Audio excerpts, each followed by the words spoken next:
I got so much motherfucking design on right now. Break it down, bring it back, make it clap. I got 3 old thoughts, new block, where that thing. Bitches on my line, and you know.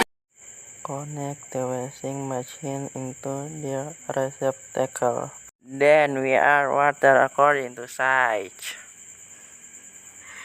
First the clothes to wash that input into washing machine. Add detergent now according to measurement. Press the switch one.